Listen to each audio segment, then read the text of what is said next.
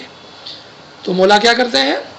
اپنی حکمت سے اپنے بچوں کو یعنی کہ جماعت کو بولے بغیر مانگے بغیر وہ اسم اعظم دے دیتے ہیں۔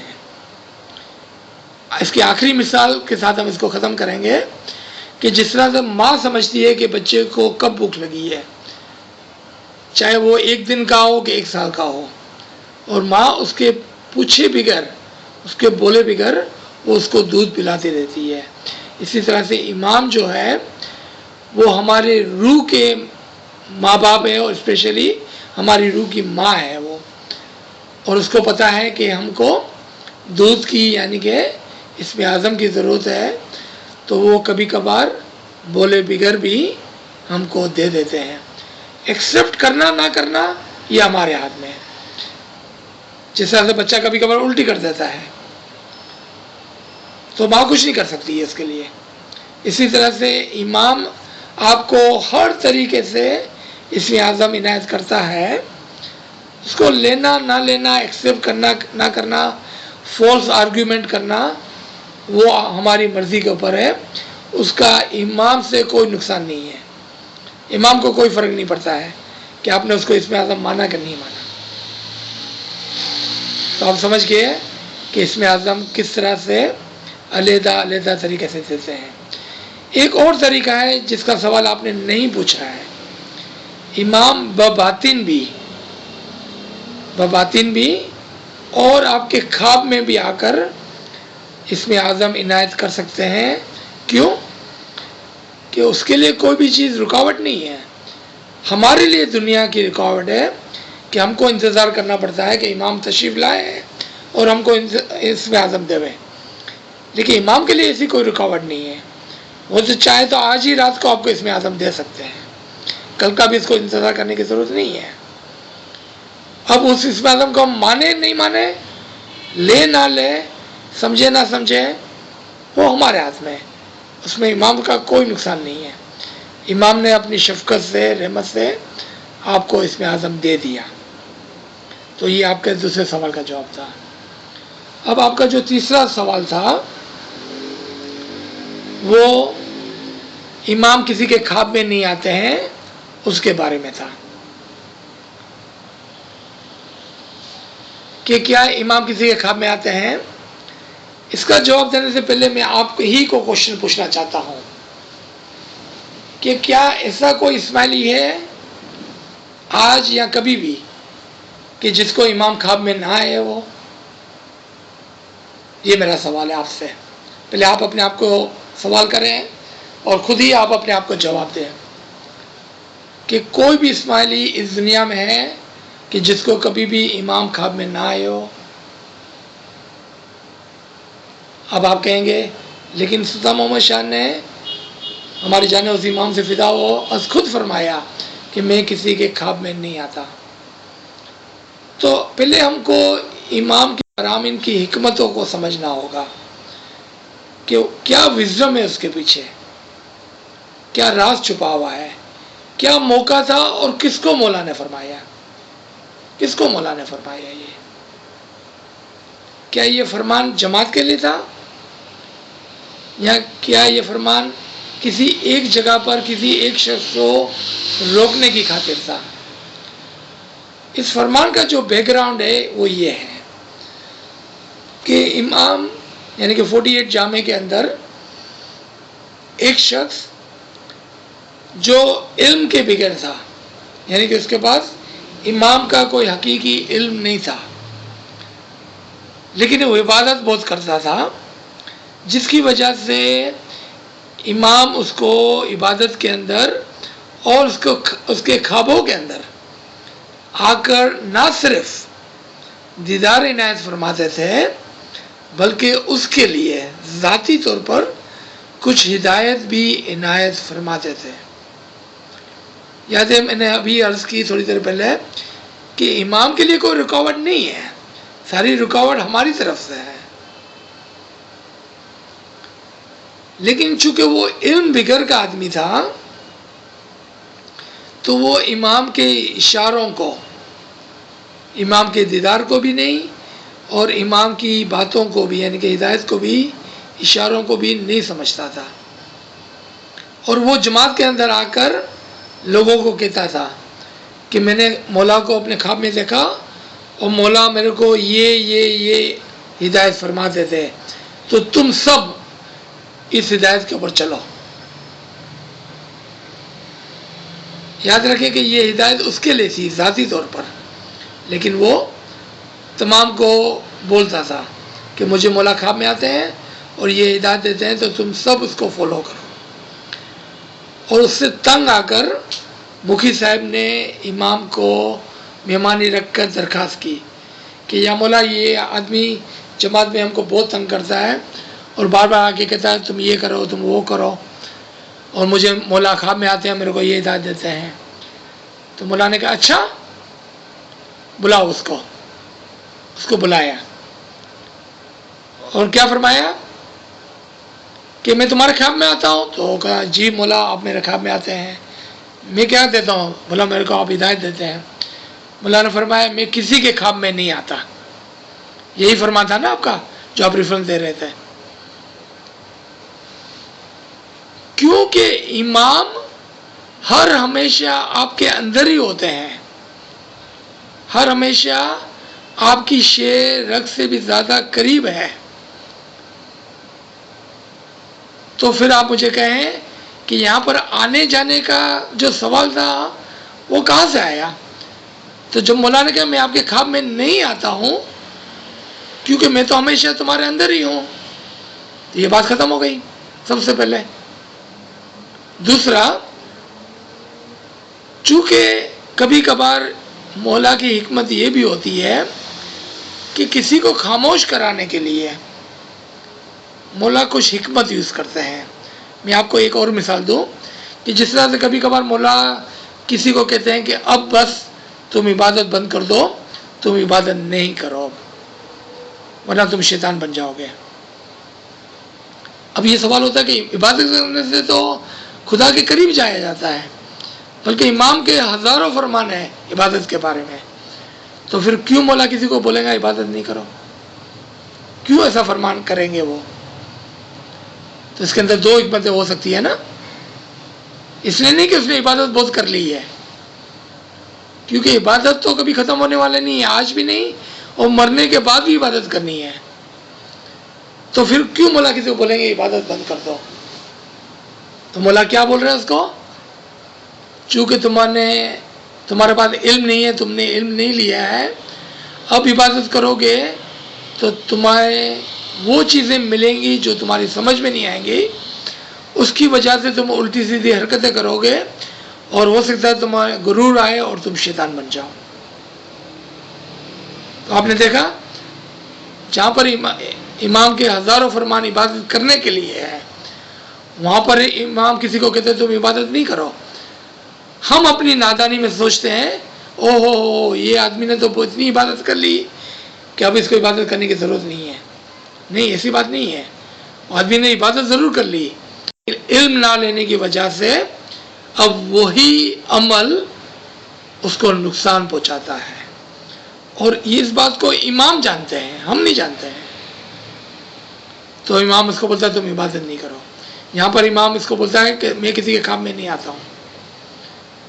آپ اپنے آپ سے پوچھیں، اور یہ میرا چیلنج ہے ہر اسماعیلی کو، کہ اگر آپ امام سے عشق کرتے ہیں، محبت کرتے ہیں، آپ امام کو اپنا ماں باپ سمجھتے ہیں، تو جس طرح سے آپ کے ماں باپ، آپ کے بچے، آپ کے بھائی بہن، آپ کے پڑوسی، آپ کے کو ورکر آپ کے خواب میں آتے ہیں، تو امام کیوں نہیں آئیں گے؟ جس سے آپ عشق کرتے ہیں وہ تو آپ کے خواب میں آئیں گے ہی، لیکن اس کا مطلب یہ نہیں کہ آپ سب کو بتاتے جائیں، کہ آپ روزانہ اٹھ کے سب کو بتائیں کہ میرے کو امام خواب میں آیا، اس کا یہ مطلب نہیں ہوتا ہے۔ تو امام نے ہم کو خاموش کرنے کے لیے ایک عجیب و غریب داخلہ دیا، اور ہم نہ سمجھی کی وجہ سے اس فرمان کو اور ناچیز کے اگر آپ کو فرمان کے اوپر لیکچر سننے ہیں تو آپ کو کافی سارے فرمان کی سمجھ کے اوپر لیکچر ملیں گے. آپ اس کو سنیں گے تب آپ کو پتہ چلے گا کہ آدھے سے زیادہ بلکہ پونے سے زیادہ بلکہ 99% لوگ فرمان کو سمجھتے ہی نہیں ہیں. پڑھتے تو ہیں ضرور, سنتے بھی ہو گئے, لیکن امام کے فرمان کو سمجھنا اور امام کی حکمت کو سمجھنا وہ علم کے بغیر, اور کون سا علم حقیقی کے بغیر, امام کے حقیقی علم کے بغیر ممکن ہی نہیں ہے. Absolutely impossible. تو آپ نے دیکھا کہ ایک فرمان کو کس طرح سے ہم نے غلط سمجھ کر, اگر ہم اپنے آپ کو یہ کہتے ہیں برسوں سے کہ امام ہمارے خواب میں نہیں آتے ہیں, تو آپ امام کے دیدار کو جھٹلاتے ہیں, آپ ریفیوز کرتے ہیں امام کے اس دیدار کو جو آپ کے خواب میں آ کر آپ کو دیتا ہے. واپس میں آپ کو کہتا ہوں کہ یہ فرسٹ گریڈ کی تعلیم ہے. کل آپ میرے کو دوبارہ پوچھیں گے تو انشاءاللہ ایک اور اعلیٰ اس کے اندر بیان ہو سکتا ہے. آپ کا فورتھ کوشچن جو تھا وہ ری انکارنیشن کے بارے میں تھا.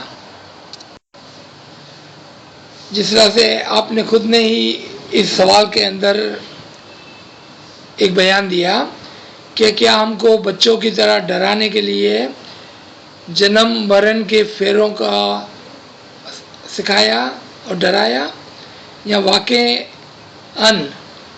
اگر ہم برے کام کرتے تو ہم کو دوبارہ دنیا میں آنا پڑتا ہے, اگر عبادت نہیں کریں گے تو ہم کو دوبارہ دنیا میں آنا پڑے گا.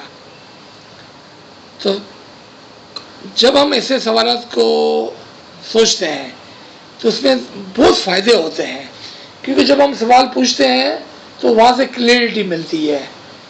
لیکن اس کا ایک اور طریقہ ہے.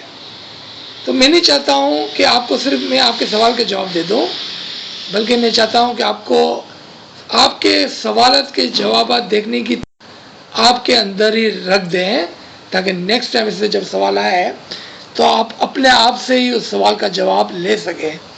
اور پھر اگر کوئی بلند اور کسی اور اسٹیج کے اوپر کوئی بڑا سوال ہو تو پوچھا جا سکتا ہے, اور سوال پوچھنے میں کوئی حرج نہیں ہے, اور بلکہ سوال پوچھنا بہت اچھی بات ہے. ابھی ہم نے کسی اور سوال کے جواب میں یہ عرض کی کہ مرنے کے بعد بھی عبادت کرنی ہوتی ہے.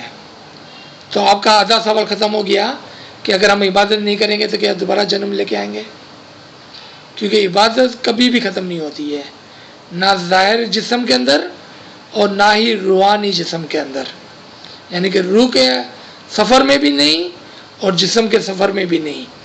عبادت ہر وقت جاری اور ساری رہتی ہے روح کے ساتھ, چاہے وہ اس جسم میں ہو چاہے وہ اس دنیا میں ہو. تو آپ کا آدھا سوال یہاں پر ختم ہو گیا. اگر ہم کہیں کہ ہم نے برے کام کیے اور دوبارہ ہم کو آنا پڑے گا, تو سب سے پہلے ایک اور سوال پیدا ہو گیا, تو یہ جنم جو آج ہم نے لیا وہ کس لیے لیا, کیونکہ ہم نے پہلے کسی جنم میں برے کام کیے تھے. اگر آپ کا جواب ہے کہ ہاں, تو پھر تو ہم نے جنم لے لیا, ہماری سزا پوری ہو گئی, بات ختم ہو گئی, تو پھر ہم دوبارہ جنم کیوں لیں گے. دیکھا آپ نے, اس طرح سے آپ کریٹیکلی سوچیں اپنے آپ سے کہ اگر میں نے یہ جنم لیا ہے اور یہ میرے پچھلے جنم کا گناہ تھا, تو یہاں کے بات ختم ہو جاتی ہے دوسرے جنم کی. لیکن یہ سب غلط ہے, نہ پچھلے جنم کی بات, نہ اگلے جنم کی بات, نہ اس جنم کی بات.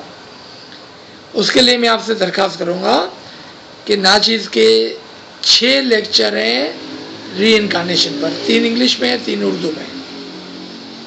آپ اس کو دوبارہ سے غور سے سنیں, نہ سمجھ میں آئے تو دوبارہ سنیں, اس کے نوٹس لکھیں, اور پھر دیکھیں آپ کہ کیا آپ کا سوال کا جواب آپ خود ہی دے سکتے ہیں کہ نہیں دے سکتے ہیں. اگر نہیں تو آپ بے شک دوبارہ سے سوال کو پوچھیں, میں ایک مرتبہ اور اس کا جواب دوں گا انشاءاللہ. اگر مولا نے مدد فرمائی تو۔ اب آتے ہیں آپ کے 5ویں سوال پر، جہاں پر آپ نے خواب اور خواب میں پانی کا ذکر کیا۔ ہاں، ہر آدمی، ہر انسان کا خواب جو ہے وہ بہت ہی انڈیویجول ہوتا ہے، ذاتی ہوتا ہے، پرسنل ہوتا ہے۔ لیکن جب ہم صراط المستقیم پر کسی خواب کی بات کرتے ہیں تو وہ تمام کے ایک ہی ہوتے ہیں۔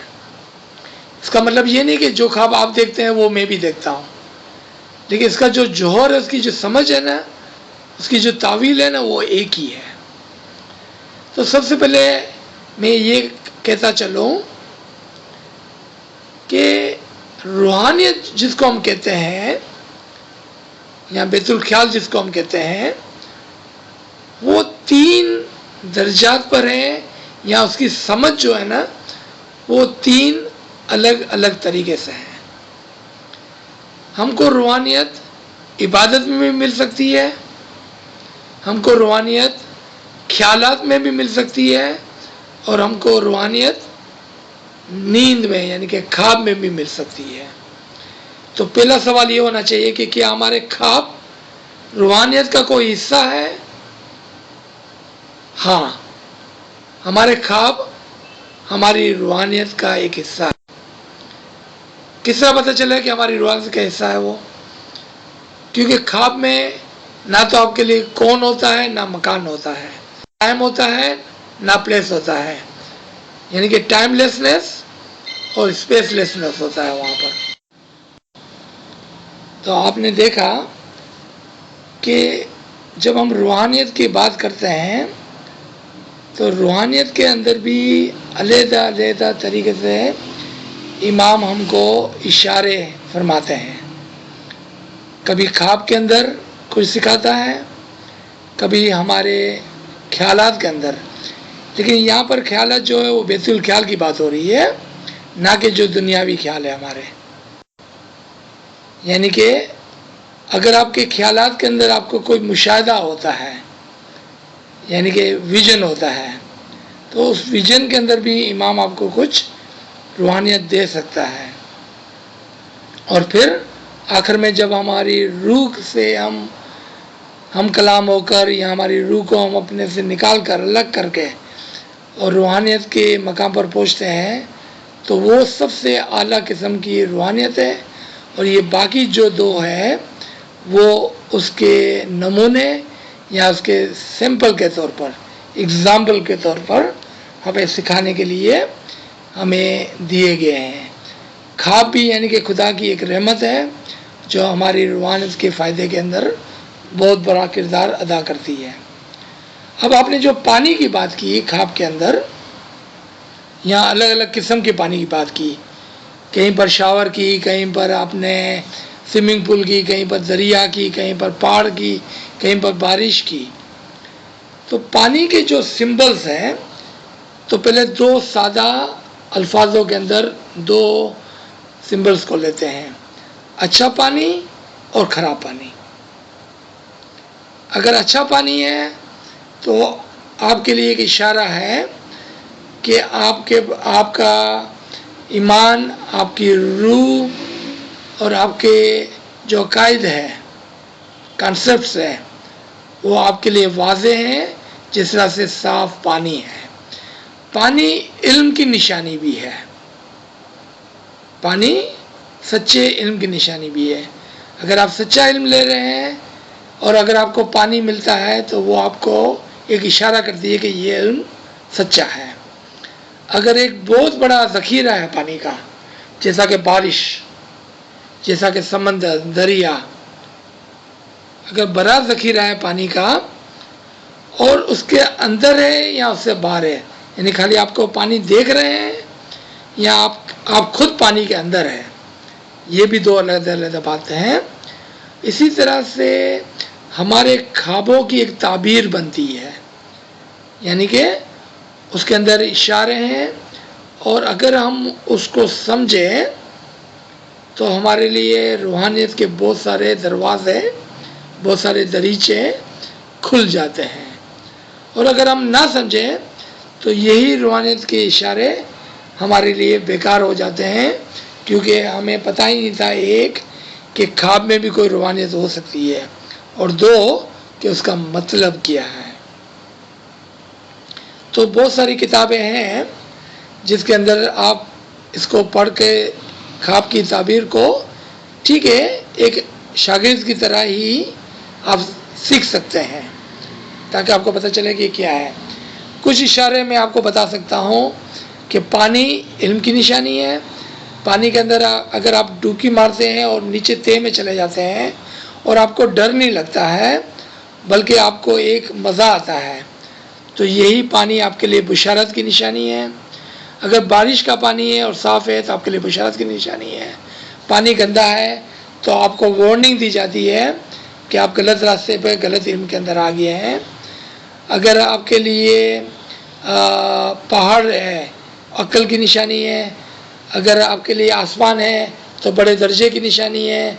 سورج ہے تو امام کی نشانی ہے. چاند ہے تو پیر کی نشانی ہے. ستارے ہیں تو دائی کی نشانی ہے. اس طرح سے خوابوں کے اندر اشارے اشارے اور اشارے ہوتے ہیں. اگر آپ خوابوں کی تعبیر جانیں گے تب آپ کو پتہ چلے گا کہ آپ کے خواب کتنے اہمیت رکھتے ہیں، آپ کے لیے کتنے اشارے لے کر آتے ہیں، اور اس کے اندر آپ کے لیے بہت فائدہ ہو سکتا ہے. انشاءاللہ تعالی یہاں پر ہم روکتے ہیں، اس کو سنیں. اس کے بعد سوالات ہو تو آپ ضرور پوچھ لیں، اور ہم اسی سوالات کو ایک اور زاویے سے لے سکتے ہیں، یا اس کے اندر سے جو نئے سوالات پیدا ہوں گے اس کو ہم انشاءاللہ کور کر سکتے ہیں. بہت نوازش. Thank you. یا علی مدد، یا علی مدد.